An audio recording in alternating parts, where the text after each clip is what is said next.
Isang mapagpalang araw sa lahat ng manggagawang Pilipino.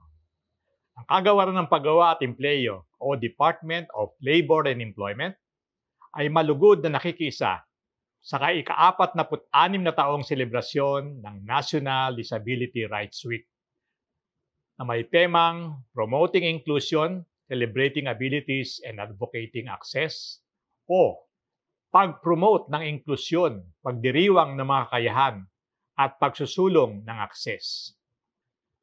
Ang aming kagawaran ay patuloy sa walang sawang pagtalima at paglahok.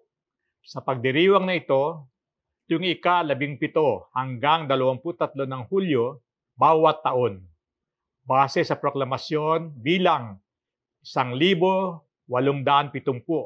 Series of 1979 at Proklamasyon 361 Series of 2000 at ang pinakabagong kautusan bilang 597 Series of 2024 na niligdaan ng ating Pangulong Ferdinand R. Marcos Jr. nitong ika-13 ng Hunyo 2024. Kaakibat ng selebrasyong ito, binibigyang diin ng DOLE ang patuloy na pagsusulong sa kapakanan ng mga manggagawang may kapansanan sa pamamagitan ng mga pulisiya at programang pangkabuhayan, pang-empleyo, pangkalusugan at kaligtasan sa lahat ng pagawaan. Kabilang sa aming mga inilabas na pulisiya ay ang Labor Advisory No. 15 Series of 2023, Persons with Disabilities in the Workplace, na naglalayong may detalye ang mga karapatan at pribilehiyo ng mga manggagawang may kapansanan.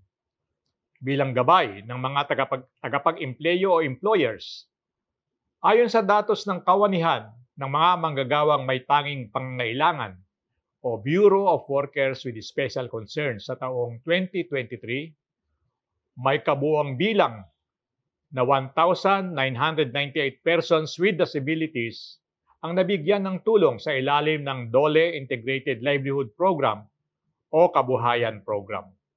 At 679 naman ang naging benepisyaryo ng tulong panghanap buhay sa ating Disadvantaged Workers o TUPAD program.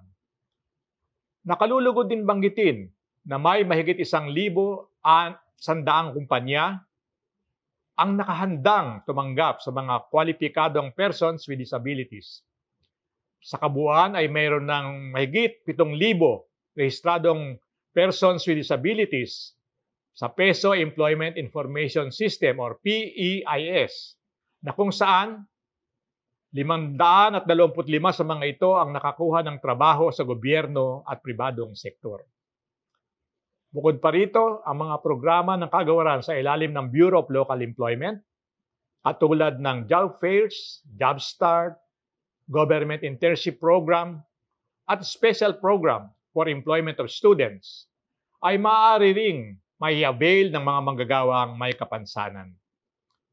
Ang ating komisyon sa pasahod ng mga kawani o Employees Compensation Commission naman ay may mga tulong pangkabuhayan, skills training at placement assistance para sa mga persons with work-related disabilities or PWRDS sa ilalim ng programang Kagabay o Katulong at Gabay sa Manggagawang May Kapansanan.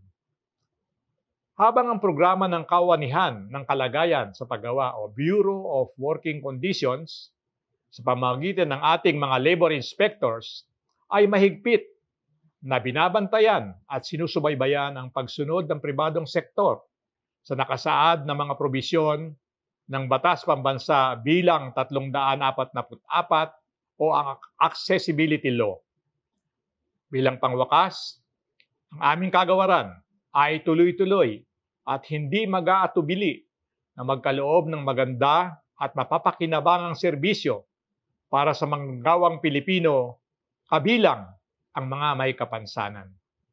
Nananawagan din ako sa lahat ng mga manggagawa at namumuhunan na patuloy nating isulong ang mga karapatan at kapakanan ng mga manggagawang may kapansanan at mabigyan sila ng pantay na pagtrato dahil sila ay katulad din ng ibang mga manggagawa na may angking galing at kakayahang maghandog ng mahalagang kontribusyon sa pag-unlad ng ating bansa.